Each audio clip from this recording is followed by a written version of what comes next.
quickly, I'm going to be highlighting like different dangerous practices that people involve in.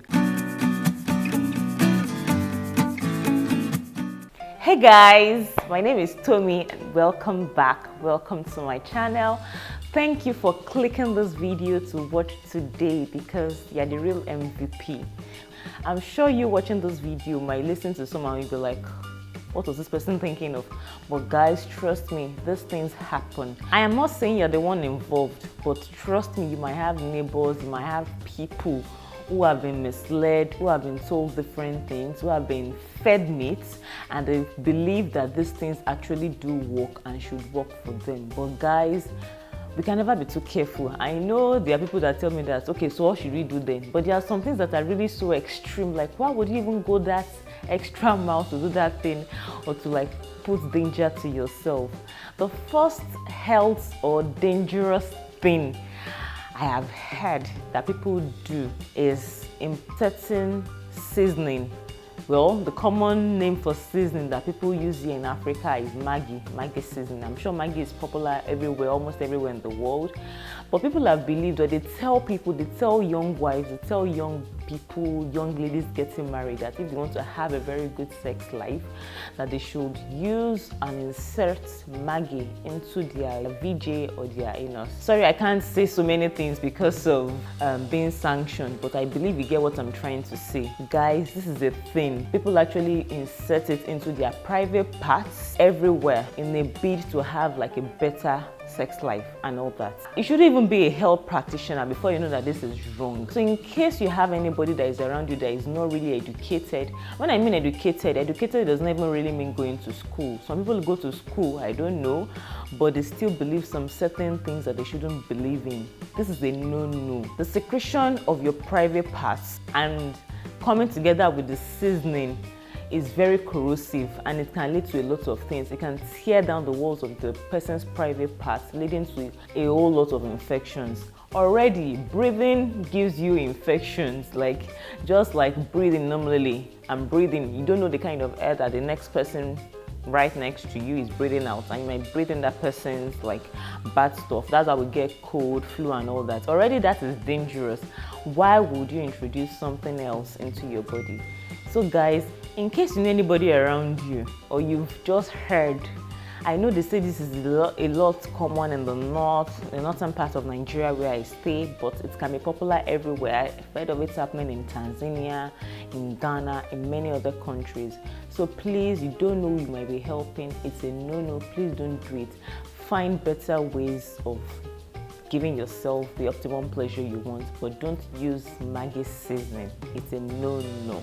Second dangerous thing people involve themselves in is cooking their meats. I'm talking of like their protein, meat, beef, oxtail, whatever kind of meat. You know, sometimes there's some beef cuts you buy, there's some meat cuts you buy. Some are tender, some are very like thick and stiff, and it takes a long time before it gets done. What people do is they do this hack of using paracetamol to cooking their meat. This one, I have heard it right from when I was like a teenager. This was one reason why my mom did not like. My mom was someone that if you say you want to buy food outside, like you want to buy takeaway, she'll tell you no. My mom she instilled the practice of me cooking my meals because she's always like, you don't know what people have done to their food. I've heard extreme things people use in their food, and I'll be like, food that you're ingesting, and people really do that. Some people really believe that, oh, since paracetamol is something we take, why can't you use it to boil your meat? But it's not once. These people do it over and over again. Paracetamol dosage is 500 milligrams and you take 2 as an adult. Do you know the amount of paracetamol they actually use in boiling these meats? Like, is unlimited, and it's not like once in a while. Some people do it every day.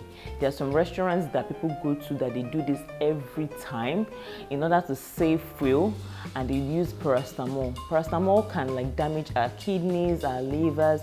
Ordinarily, paracetamol is not even something that you should take every time.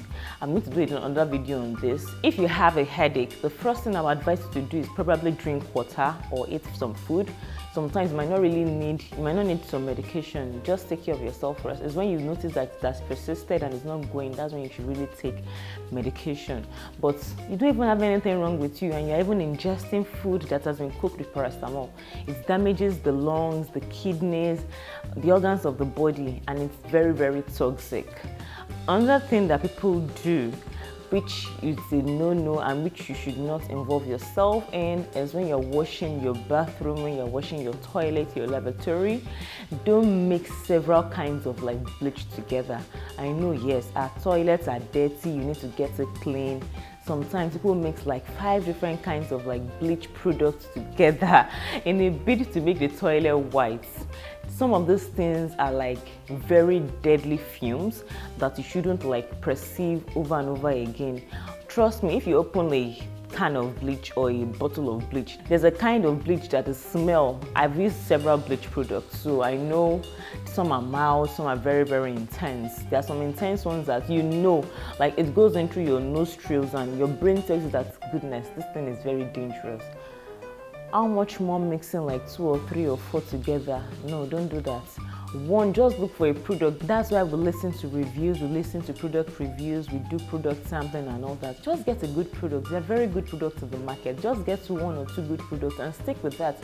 And if you end there, if you clean your bathroom or your toilet regularly, you won't need to mix so much together. Don't let it get dirty to the point that you need to scrub it with so much vigor and all that. So guys, it's very toxic, inhaling the fumes of bleach and all those other products together. Some people use bleach, some other things, and they mix it all together. It's very harmful. Even if you must, try to even wear a face mask at least. There are some products that I see and I smell and I'll be like, nah, I need to wear a face mask for this because I don't want this thing to damage my lungs or something like that. This leads to the next point. It's almost the same thing for spirits, for alcohol, for methylated spirits. They're also very corrosive and the fumes can be very deadly. I know it's almost impossible for us not to do without it, but don't deliberately like go and start inhaling it. And I'll even say this, I have a pregnant friend and she told me like pregnancy gives you the weirdest cravings ever. And I'm not talking about food only, I'm talking about several things. So people inhale, like I have heard, I'm going to do a different video on this. I've heard stuff of people looking for things to inhale. Like I've heard of bathing soap, like you deliberately go out of your way, out of your house to start looking for things like that to inhale. I understand like that might be what your body needs or is just craving for one thing or the other, but that thing is actually like an ailment. It means that your body is like low in iron and you need to like rack up a lot of iron. So talk to your doctor, talk to your gynae for that. That's for pregnant women that want to inhale like very weird stuff. When people inhale, you just open like a bottle of perfume, like different soaps all together, like a gallon of soap, and that gives them like so much pleasure and it satisfies them. But guys, you might be harming yourself in the process. Don't go about inhaling methylated spirits. Spirits of any form, aerosols, they are bad. Too much of it is not so good. Don't deliberately inhale it. I know this next point, there are many people on this, there are different schools of thought. Let me know what you think of in the comment section. But this is my own 2 cents. I'm just saying this as my own person, as my own individual. This is not to like clamp down on anybody. Personally, I believe you shouldn't eat your placenta after birth.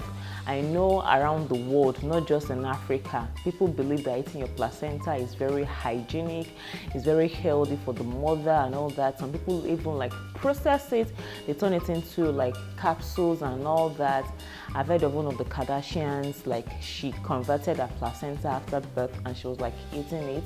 People do it, but like from medical people that I have spoken to, they say that it's not really nice for the mother to consume it even after birth and you have a baby that you're breastfeeding.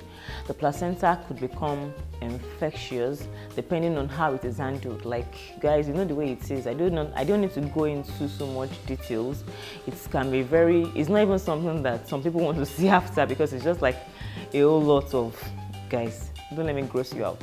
So you don't know how it's going to be handled. It might be left for some hours.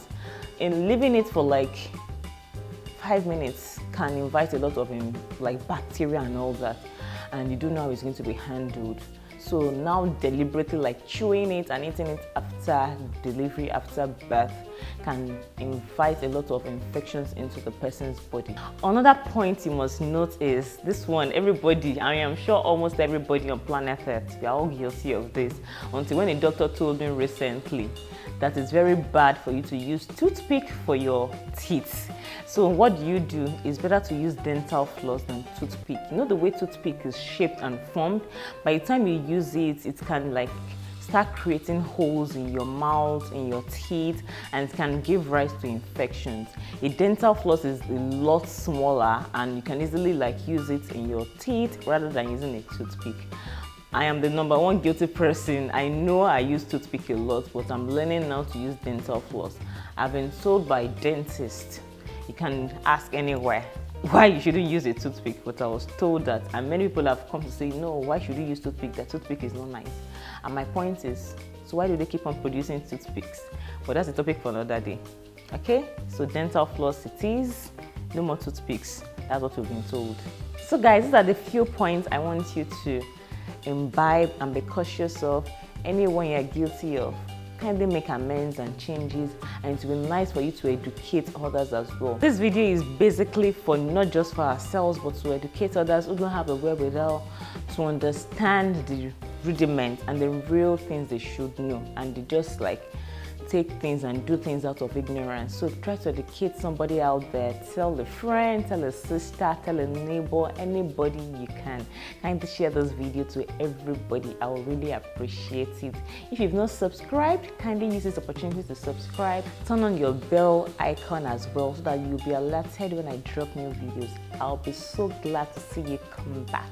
Thank you so much, guys. I'll see you in other subsequent ones. Bye.